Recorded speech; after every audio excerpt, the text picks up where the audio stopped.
tersengguk-sengguk, mata terkebil-kebil. New on-call rates for doctors to be announced soon.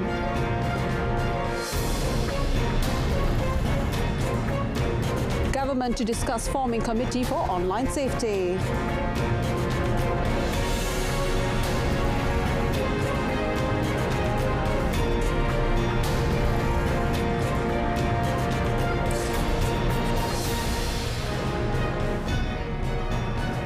Hello, good evening and Salam Malaysia Madani. Thanks for joining us. I'm Olivia Nicholas and you're watching Malaysia Tonight. New on-call allowance rates for doctors will be announced soon. According to Health Minister Datuk Sri Dr. Zulkifli Ahmad, the issue has been discussed in the Cabinet and a decision has been reached after a re-evaluation of current rates which were last assessed in 2012.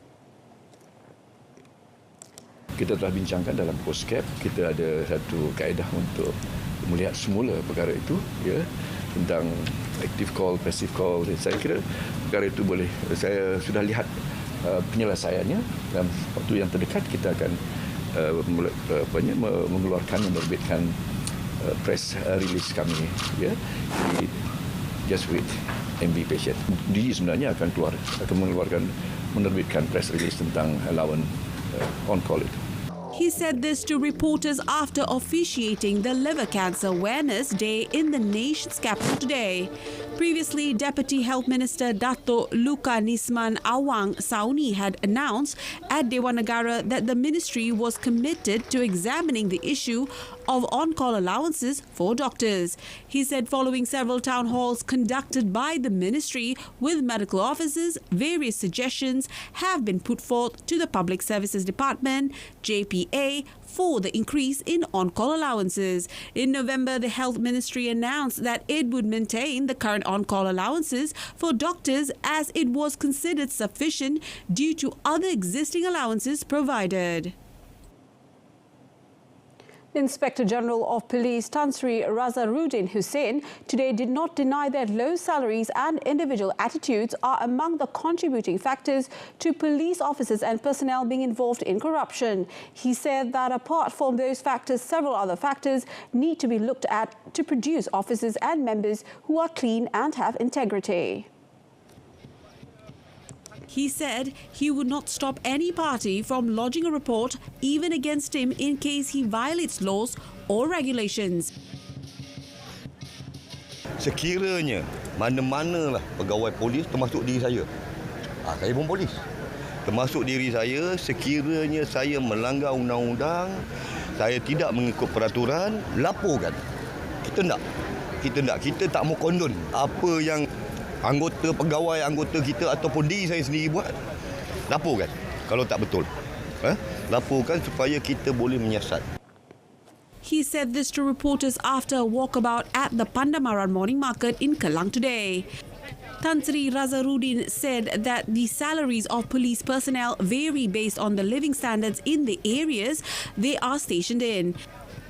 Citing an example, a constable's salary of 2,500 ringgit, including allowances, makes it economically challenging for urban dwellers in Kuala Lumpur, but the salary is comparatively higher if they reside in rural areas as they get an additional hardship allowance of 500 ringgit to 1,000 ringgit. However, he said this is not the primary factor contributing to corruption in the country. The IGP was accompanied by his deputy Datuk Seri Ayub Khan Maidin Piche, along with the Selangor Police Chief Datuk Hussein Omar Khan.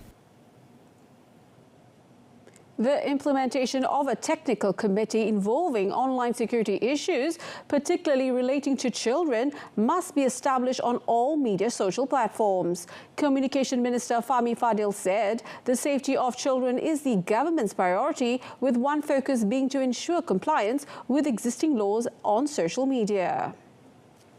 The matter was raised due to the recently increasing trend in social media security issues that have stirred concerns across all levels of society. Towards addressing this, Fahmi said his ministry will hold a joint meeting with the Minister in the Prime Minister's Department for Law and Institutional Reform, Datuk Sri Azlina Othman, and Digital Minister Gobind Singh Dio.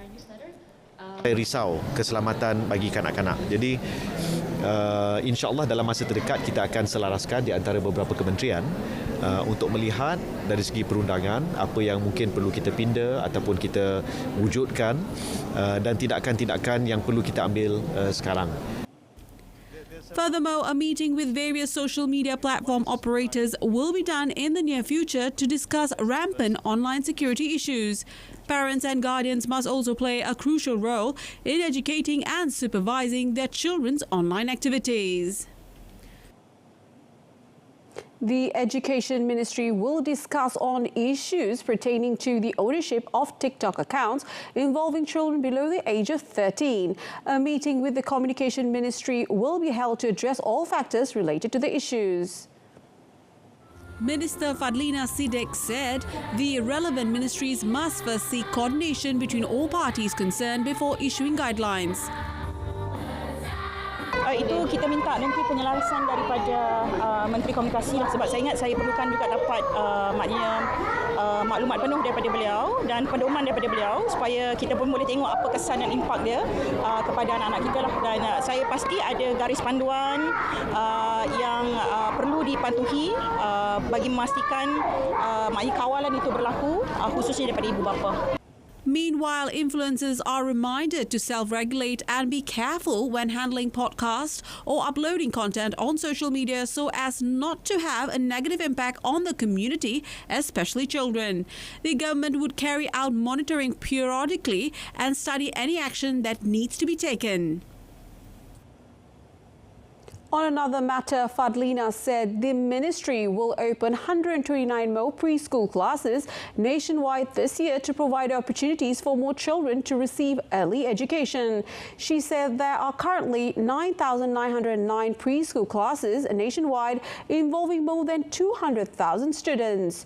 The classes included 119 classes which were opened last year.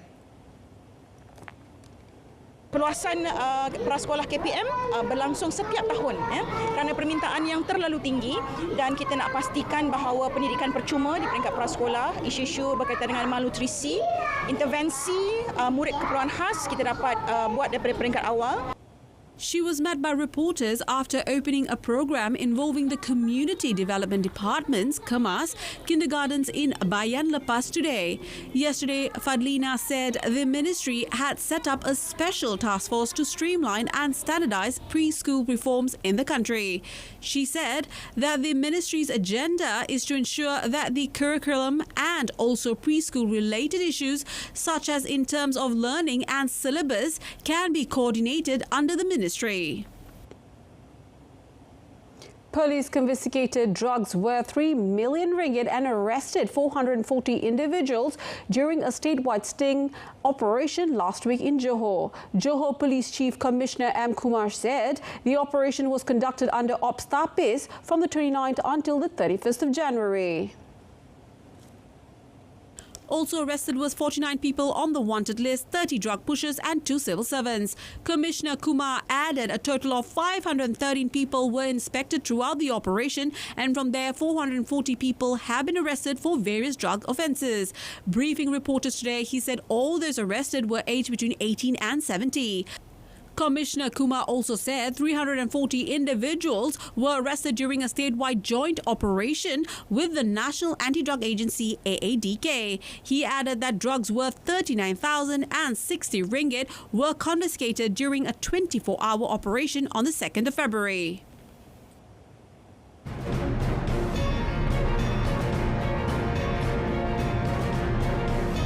Up next in our business segment, phase 1 of Gurney Bay now open to public.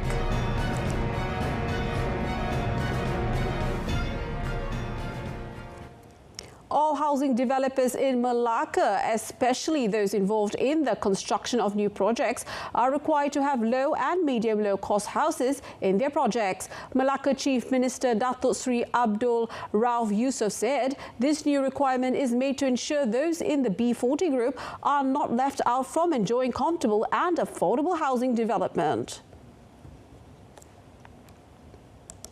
Berbanding dengan kaedah yang terdahulu, kebanyakannya rumah-rumah rendah ni kita terlepas pandang keperluan rakyat. untuk memiliki rumah. Saya juga akan membuat satu fikiran baru berdasarkan kepada permintaan dan juga pembekalan dalam kawasan perumahan baru. Berapa ramai orang yang mendaftar untuk memohon rumah kos rendah ini, kita akan bina. He said this to reporters after the handing over of the Tenaga Nasional Berhad TNB Better Bright Home at Baiti Janati housing project and contributions in Kampung Lubuk Redan, Masjid Tanah today. Also present was Melaka TNB General Manager Kairizam Ibrahim. Dato Sri Abdul Rauf said the initiative is aimed at not only helping people to own houses but also to help developers deal with losses. Regarding the TNB's Better Bright Home at Baiti Janati housing, he said a total of 37 houses costing more than 1.2 million ringgit have been built in Melaka since.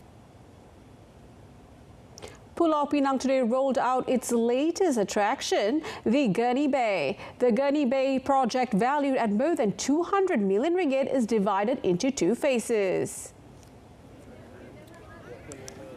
To mark the official opening today, Yang di-Pertua Negeri Tun Ahmad Fuzi Abdul Razak and Chief Minister Chow Kon Yeow went on a walkabout this morning. Chow said Phase 1 took about 19 months to complete after the groundbreaking on the 14th of May 2022. Di fasa pertama sudah ditanam 1,500 batang pokok, manakala 3,041 lagi akan ditanam di bawah fasa 2. 10,000 pokok renek telah pun ditanam di fasa 1. Dan kita jangka dalam 2 tahun, 5 tahun sehingga 10 tahun wajah Gurney Bay akan berduka kerana dengan kematangan pokok-pokok, maka kita akan wujudkan suasana yang berbeza.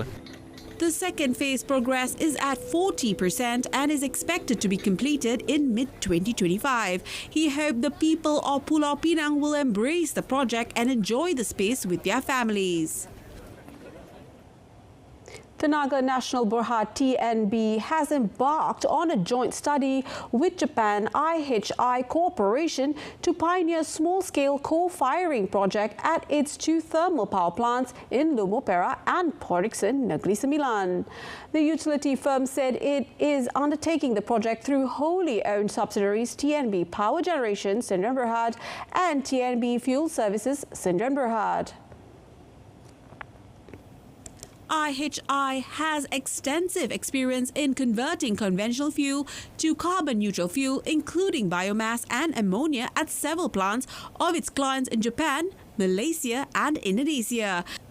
The coal-firing project is currently in the front-end engineering design phase that began in August last year to substantiate the project's technological viability.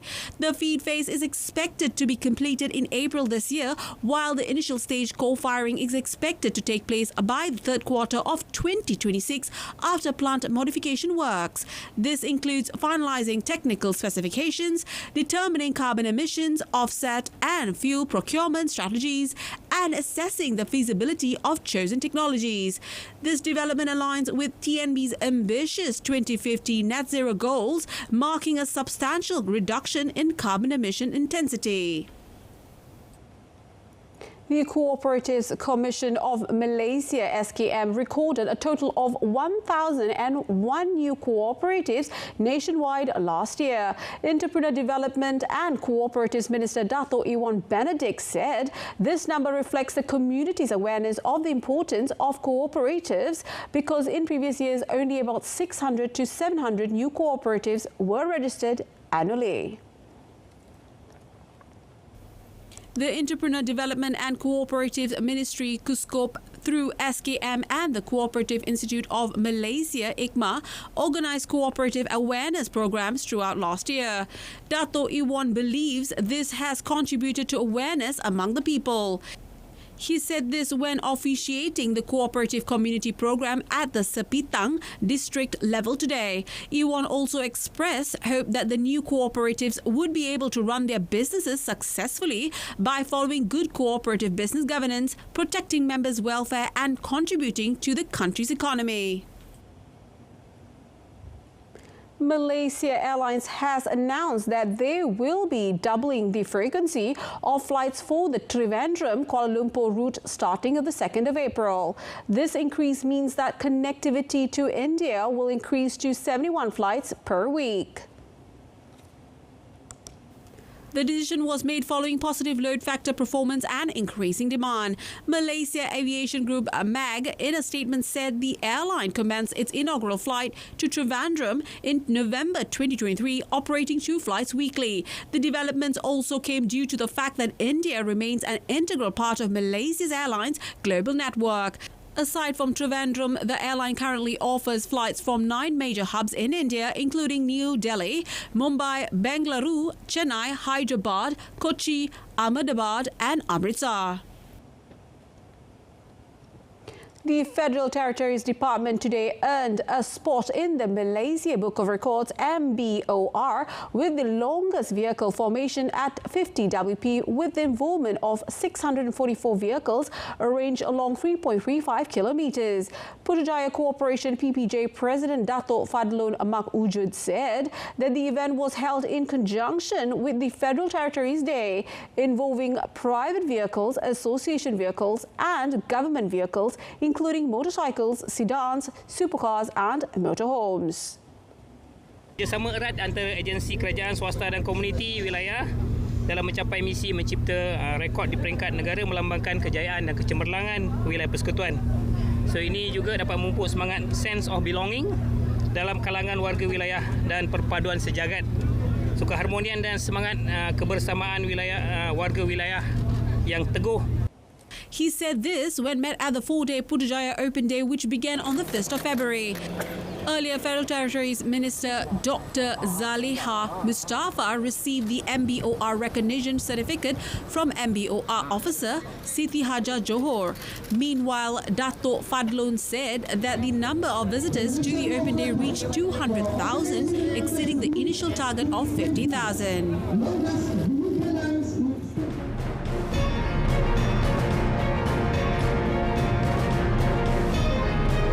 Coming up, Israeli attack on Rafah kindergarten leaves many dead, including children.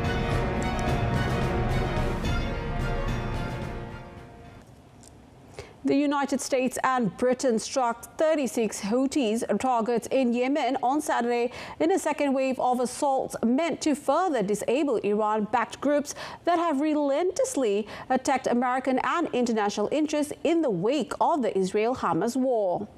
But Washington once more did not directly target Iran as it tries to find a balance between a forceful response and intensifying the conflict. U.S. Central Command said its forces conducted an additional strike on Sunday in self-defense against a Houthi anti-ship cruise missile prepared to launch against ships in the Red Sea. U.S. forces said it identified the cruise missile in Houthi-controlled areas of Yemen and determined it presented an imminent threat to U.S. Navy ships and merchant vessels in the region. The strikes on Saturday against the Houthis were launched by U.S. warships and American and British fighter jets. The strikes followed an air assault in Iraq and Syria on Friday that targeted other Iranian-backed fighters and the Iranian Revolutionary Guard. The Houthis have also been conducting almost daily missile or drone attacks against commercial and military ships transiting the Red Sea and Gulf of Aden. A number of civilians, including children, were killed late last night as Israeli occupation forces bombed a kindergarten hosting displaced Palestinians east of Rafah, south of the Gaza Strip. The Israeli attack on the kindergarten was reported by the official Palestinian news agency, Wafa, citing local and medical sources in the Strip. The sources reported casualties, including 2 young children, and dozens of injuries after Israeli warplanes targeted the kindergarten, which has been used as a refuge for displaced people fleeing the Israeli aggression in other regions of the enclave. Additionally, casualties were reported and scores were wounded after Israeli warplanes bombed a residential area in Deir al-Bala in the central Gaza Strip. More injuries were also reported after Israeli occupation forces targeted a house belonging to the Masran family in the Nusairat refugee camp in central Gaza. Israelis' airstrikes also hit various areas in the city of Khan Yunis in southern Gaza. According to Gaza's Ministry of Health, at least 27,300 Palestinians have been killed and 66,500 wounded in Israel's ongoing genocide in Gaza starting on the 7th of October last year. Palestinian and international agencies estimated that the majority of those killed and wounded are women and children. A former president convicted of money laundering defiantly proclaimed his intention on Saturday to run in Panama's upcoming presidential election despite facing a possible ban on seeking office. Ricardo Martinelli was officially presented as the candidate of the Realizing Goal party at a rally in Panama City where his supporters waved blue and white flags and chanted that they will stand with him in his struggle with the Panamanian officials. In a speech, the former president and businessman said he was not guilty of any crimes and accused authorities of persecuting him as the country gets ready to hold elections on the 5th of May. Martinelli, a conservative known for investing heavily in the infrastructure projects, was Panama's president in 2009 to 2014. In July, he was sentenced to 10 years in prison for money laundering. Prosecutors accused him of using undeclared funds from companies that had contracts with Panama government to buy a media company that owns several newspapers in the country. Martinelli has been free while appealing the conviction, though it was upheld by Panama's Supreme Court on Friday. The nation's electoral tribunal will now have to rule whether Martinelli is eligible to participate in the election, where he is one of the most popular candidates.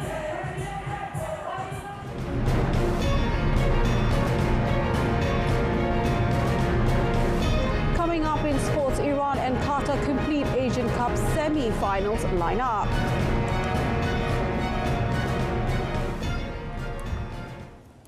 Defending champions and host Qatar beat Uzbekistan 3-2 on penalties in a thrilling Asian Cup quarter-final that ended 1-1 after extra time at the Al Bayt Stadium early this morning to set up a tantalizing clash with Iran. With nearly 59,000 fans in attendance, Qatar goalkeeper Mashal Barsham stood strong to save 3 penalties in the shootout before Pedro Miguel converted the decisive spot kick to send Qatar through to the semi-finals once again. Qatar had taken the lead shortly before the half-hour mark when captain Hassan Al-Hados dribbled into the box and his attempted cross took a deflection which went through the gloves of Utkir Yusupov into his own net to go down as an own goal. But Uzbekistan did not give up and took the game to Qatar, having several attempts on goal until the 59th minute, with Odiljon Hamrobekov managed to take a shot that brushed the fingers of Barsham in goal before finding the net. Neither side could find a breakthrough in 90 minutes, while Uzbekistan survived a late rally from Qatar in extra time to force penalties, where Uzbekistan's Rustam Ashurmatov and Qatar's 2019 top scorer Almoez Ali had their efforts saved. Qatar had their hearts in their mouths when Al-Mahdi Ali Mukhtar skied his effort, but Barsham turned saviour to seal their progress and give the host a memorable night in the desert. In the other quarter-final, Iran knocked 4 times champions Japan out of the Asian Cup with a 2-1 victory after skipper Alireza Jahanbakhsh converted a penalty in stoppage time at Education City Stadium on Saturday. Iran, who are seeking a record-tying 4th Asian Cup title, had not beaten Japan in 19 years, while their victory also extended Amir Gaglinoy's unbeaten streak to 16 matches since he took charge in March. After a cagey start to a physical contest, Japan had taken the lead through Hidemasa Morita, who made a run past 4 defenders before beating Alireza Beravand in goal to silence the Iran fans in the stadium. but the volley went up when Iran equalized 10 minutes into the second half with a subline move where Sadar Azmoun played the ball through the Muhammad Mohebi, who ran around his marker before slipping his shot past Zion Suzuki into the bottom corner. Japan had dominated possession in the first half, but it was Iran who controlled proceedings after the equalizer as they initiated wave after wave of attacks, and the pressure finally paid off in second half at a time. Japan's core Itakura made a mess of a clearance in the 94th minute. As he tried to recover, he tripped Hossein Kanani in the box as the referee immediately pointed to the spot, with Jahan Bakhsh converting to whip their fans into a frenzy. Moving on to the English Premier League, Ollie Watkins grabbed a goal and 2 assists as Aston Villa trashed lowly Sheffield United 5-0 at Bramall Lane early this morning to climb to 4th in the standings. Unai Emery's Villa, who won for only the second time in the 6 league games, are level on 46 points with third place Arsenal, although the North Londoners have a game in hand. John McGinns opened the floodgates for Villa in the 12th minute when Watkins' shot came off the post and the Scot was there for a simple tap-in. There was more misery to come with Watkins, Leon Bailey and Yuri Tielemans scoring to give Villa a commanding 4-0 lead at half-time. Hundreds of Sheffield fans had already left by the time Alex Moreno took advantage of some careless defending less than 2 minutes after the restart, when Watkins lifted a cross into the box and the unmarked Spaniards smashed in a volley. Watkins is now the first Premier League player to achieve double digits in goals with 11 and assist 10 this season. Bottom side Sheffield, whose 59 goals conceded are the most by a Premier League team at this point of the season, have only 10 points and are 10 points below the safety zone.